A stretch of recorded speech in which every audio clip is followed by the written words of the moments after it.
Hello, everyone. Okay, so I am very, very single, and I am on Tinder and OkCupid. I guess OkCupid is the more serious version, but if you don't register for that other version of it, you're still just cheap because they're both free. And I probably have a Tinder match in this room because I pretty much like everyone. I really am just looking for a partner in crime / companion. So my story has two parts. First starts out like any good Sunday, Eagles game, drinking all day with a good guy friend. So we start at a place that serves growlers, so of course we had 2 of them during the game.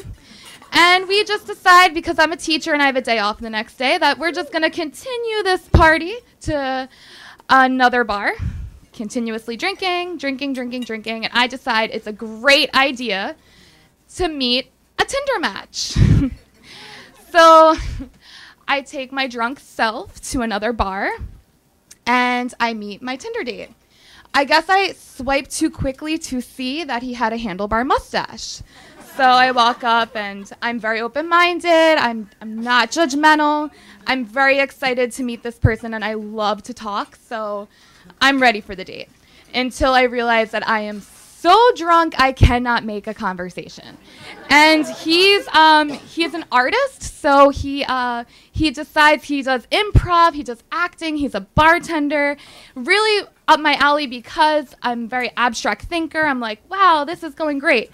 He makes this poem thing where you fold a piece of paper. People have done this in high school and middle school. You fold a piece of paper, you write a line, the other person writes a line, you fold it out, it makes a really cool poem. So I was so drunk that I couldn't even write out my sentence. And after the date, I found it in my purse. I put it on my refrigerator because I thought it was the funniest thing in the world. So long story short, we smoke a cigarette outside. I don't even smoke. I'm 28. I decided as a 28-year-old it would be a good idea to start smoking. I start smoking. I realize it's time to go home. Right when he orders a huge cheese plate, I get a cab, I go home, and I'm like, probably never talking to that guy again. So I really don't, except for a few drunk nights where I randomly message him because I know he's a bartender, and I'm like, hey, what are you doing? And completely pass out. So there were a few of those messages where I've passed out. I look at the next day, and I'm like, oh, handlebar mustache guy, whatever. Things still in my fridge. A few months later, get a message from this guy. Hey, what are you doing? Random Tuesday night. And we had PSSA testing. If you're a teacher, you know.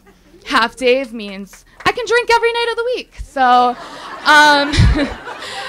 so I decided to say I was already kind of seeing a guy, and I'm in this mindset of creating good dating karma. So I'm dating another guy now, and I want to create good dating karma.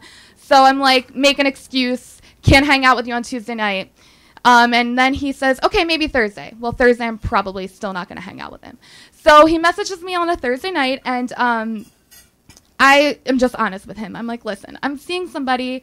It's going pretty well. Don't think I really want to meet with you right now. He goes, oh, well, I have 2 tickets to see a show tonight. And honestly, nothing really has to happen. Just need company for the show. I'm like, wow, that's really nice. Like, this is awesome. I'm going to go meet this guy. We're going to go see the show together. So I'm really excited because this thing with this other guy is like, you know, it's always iffy. Dating scene is pretty meek. If you're single in Philadelphia, it's not really great, in my opinion, from my experience. So I'm like, wow, maybe this is the guy for me. He's so nice. He just wants my company. That's awesome. So I meet him, and we start talking, and he's saying, oh, well, by the way, the reason why I wanted to meet you tonight is because I'm a poly. And I go, okay, so what does that mean? So he tells me he's polyamorous, which is a group in Philadelphia and I'm not against it. I'm all for everything. But apparently it's a group that has an ethical way of dating multiple partners at once. And that's why he was completely okay with me seeing somebody else. And that was very surprising for me. I went on the date anyway, asked him tons of questions, and he seemed like a really interesting guy. We had a great time, and the show that we saw, which I loved, by the way, I really did love, was, this just is icing on the cake. It was a improv ballet over spoken opera with experimental noise and a light show in the background. So I feel like that's my dating life. And that's my story.